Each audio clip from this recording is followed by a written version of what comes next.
eu comparo um pouco a educação também com a chuva que eu acabei de saudar. Mais do que com a chuva, eu comparo a educação com o ciclo da água. Se nós pensarmos na água que procura sobre os espaços urbanos impermeabilizados, ela procura uma fenda, uma fresta para fazer o seu caminho de infiltração, de percolação. Nós estamos falando de resistência, de teimosia, de busca e de procura. Se nós falamos da água que percola pelo subsolo e depois insurge, nós estamos falando de força e de esperança. Os olhos d'água, os riachos, os arroios, os rios, os lagos, os mares, as águas de superfície são a expressão da esperança.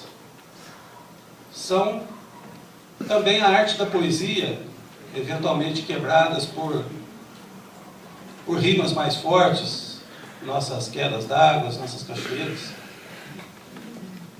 Se nós pensamos na água que evapora, nós estamos pensando no compromisso ético, num trabalho que nós praticamente não percebemos ou não nos damos conta dele. Então, de certo modo, a evaporação, o fenômeno da evaporação das águas, é a ética. Quando nós vemos esses vapores condensando no céu e apresentando esses formatos múltiplos e diversos das nuvens, nós estamos vendo a estética. Então nós temos a resistência, a esperança, a ética e a estética. E quando nós vemos as águas que descem, nós estamos vendo a vida se renovar na nossa capacidade de nos renovarmos no dia a dia e na nossa capacidade de distribuir a fertilidade pelo mundo para que novas possibilidades, novas capacidades possam se promover e possam ter suas oportunidades e as suas perspectivas de vida.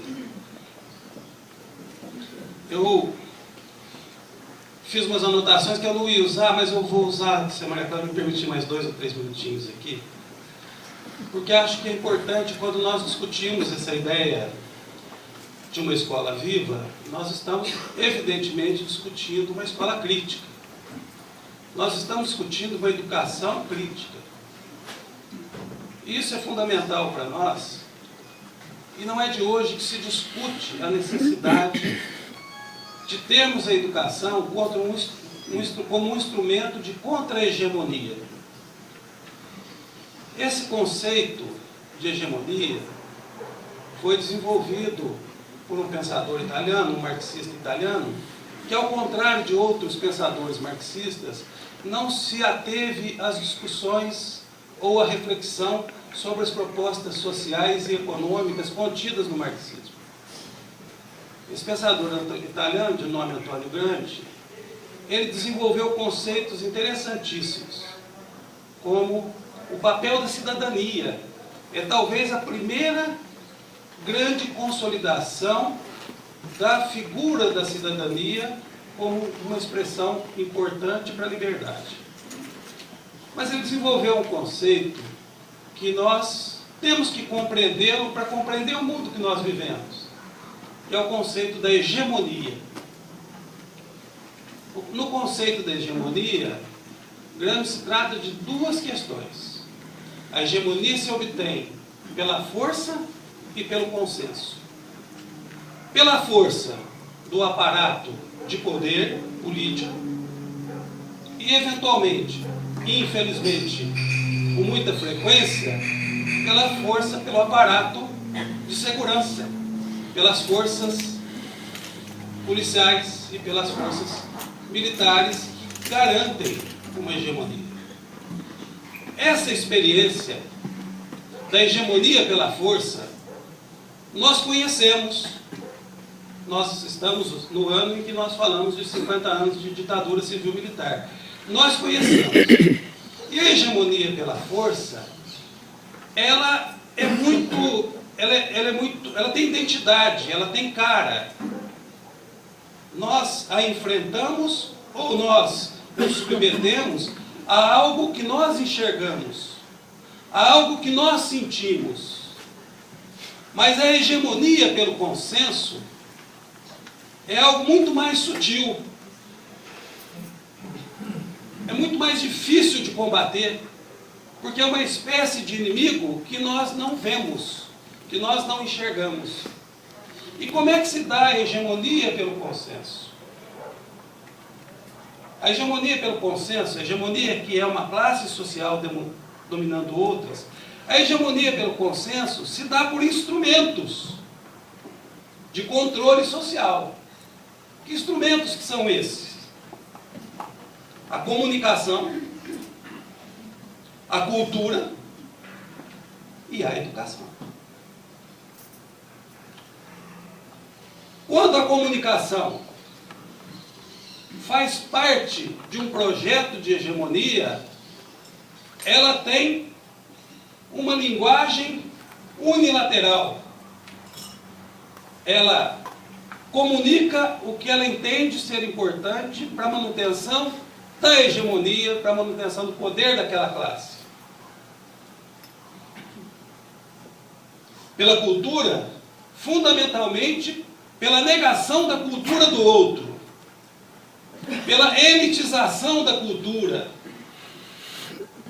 por uma espécie de cultura de aristocracia, em que as outras culturas e as outras expressões não têm a menor importância. É uma cultura onde algumas pessoas se apresentam como os intelectuais, que indicam os rumos e os caminhos do restante da sociedade. E Gramsci é muito claro quando ele diz que todos somos intelectuais. Todo homem e toda mulher é intelectual, porque carrega consigo uma bagagem de conhecimento e sabedoria. Nós, todos, não temos, todos nós, não temos as funções do dia a dia de intelectuais. Se eu trabalho no braço, se o meu trabalho é mecânico, eu não tenho uma expressão no trabalho, uma expressão de intelectual, mas eu sou intelectual. O pedreiro é intelectual, o mecânico é intelectual, o lavrador é intelectual, porque ele carrega com ele um conjunto de conhecimento e sabedoria. Para romper com isso, é que nós temos movimentos de contracultura, essas coisas todas que nós vivemos ao longo das décadas, das últimas 5 décadas, particularmente. E vem, finalmente, a educação. E na educação, o processo político pode vir pela domesticação, pela submissão. Educar para o desenvolvimento econômico. Educar para ser um bom profissional. Educar para se dar bem na vida. Educar para disputar os espaços que hoje são reservados para poucos. Essa é uma forma como a hegemonia se manifesta no processo da educação. E aí o nosso Gramsci brasileiro, eu considero tão ou mais brilhante do que o nosso Gramsci italiano, que a Maria Cláudia não gosta que eu fale dele, que é o Paulo Freire, o meu amigo Paulo Freire, né? Aí, o Paulo Freire vem para dizer exatamente o oposto, que a educação tem que ser crítica, que as pessoas têm que saber ler o mundo, aprender o mundo e ensinar o mundo.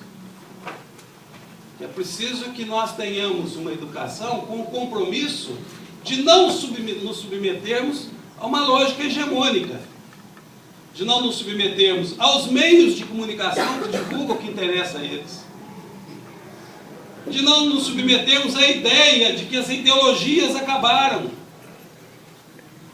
que as classes sociais acabaram, que as polarizações políticas internacionais acabaram. Como dizia aquele fracassado filósofo americano Francis Fukuyama, a história acabou. A história não acabou. A história está sendo construída no dia a dia, nas nossas contradições e na dialética das nossas ações e do nosso trabalho.